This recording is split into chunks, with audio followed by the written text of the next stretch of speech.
Mantan Menteri Pertanian Syahrul Yassin Limpo atau SYL meminta sejumlah pihak untuk menjadi saksi yang meringankan dalam sidang kasus gratifikasi dan pemerasannya, mulai dari Presiden Jokowi hingga para menteri, staf ASN, dan kader partai. Sayangnya, dari banyaknya pihak yang diminta menjadi saksi, hanya 2 ASN Pemprov Sulawesi Selatan dan kader Partai Nasdem yang hadir.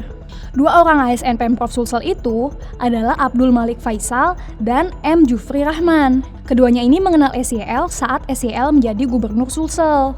Sedangkan kader Nasdemnya yaitu Rafli Fauzi, Komandan Brigade Kostranas Nasdem. Sementara rekan sesama menteri yaitu Menko Perekonomian Erlangga Hartarto, saat diminta untuk menjadi saksi SYL, pihak Erlangga malah mengklaim gak pernah menerima surat permintaan menjadi saksi dari pengacara SYL.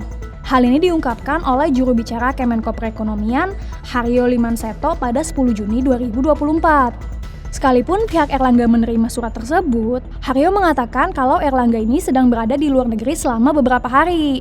Erlangga harus menghadiri acara Clean Economy Investor Forum di Singapura dan juga melanjutkan perjalanan dinas ke Rusia untuk pertemuan bilateral ekonomi.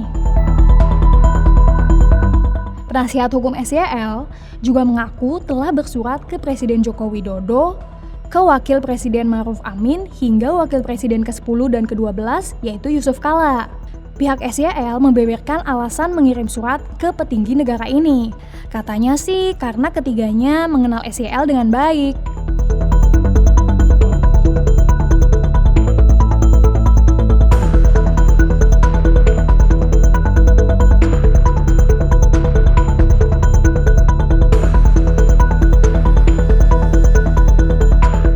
Namun, ketiganya tidak hadir di ruang sidang.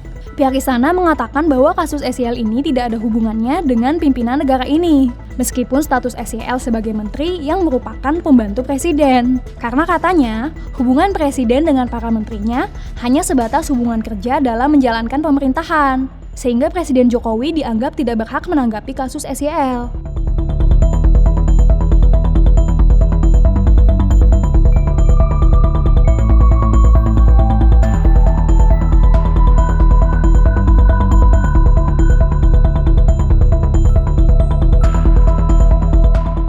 Senada dengan istana, juru bicara Yusuf Kala, Hussein Abdullah, juga menyatakan bahwa tidak relevan jika JK dihadirkan menjadi saksi kasus SYL.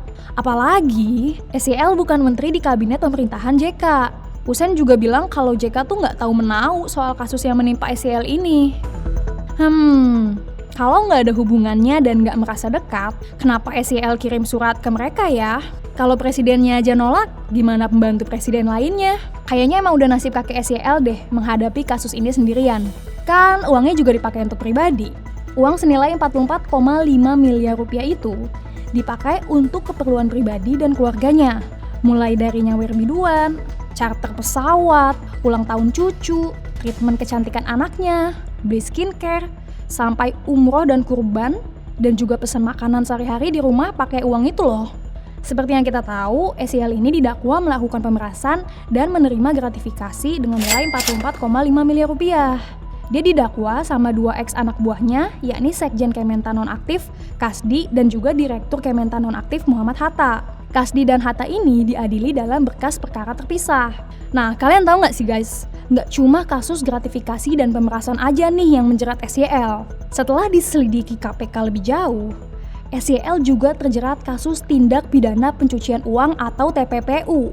Makanya, pada 10 Juni 2024, KPK memanggil adik SYL, yaitu Andi Tenri Angka Yassin Limpo sebagai saksi kasus TPPU ini. Rumah adik SYL sebelumnya udah digeledah KPK pada bulan Mei lalu. Nah, dari penggeledahan itu, tim penyidik menyita dokumen hingga alat elektronik terkait kasus korupsi yang menjerat SYL. KPK juga memanggil 1 saksi lagi yang merupakan seorang wira swasta.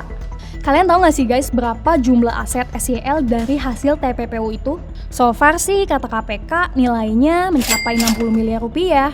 Tapi kemungkinan masih bertambah terus jumlahnya. Soalnya, KPK masih menelusuri aset SYL lainnya. Nah, terakhir sih pada 4 Juni 2024, KPK menyita mobil SYL yang diduga hasil dari TPPU. Perkara TPPU SYL ini bakal disidangkan secara terpisah sama kasus gratifikasi.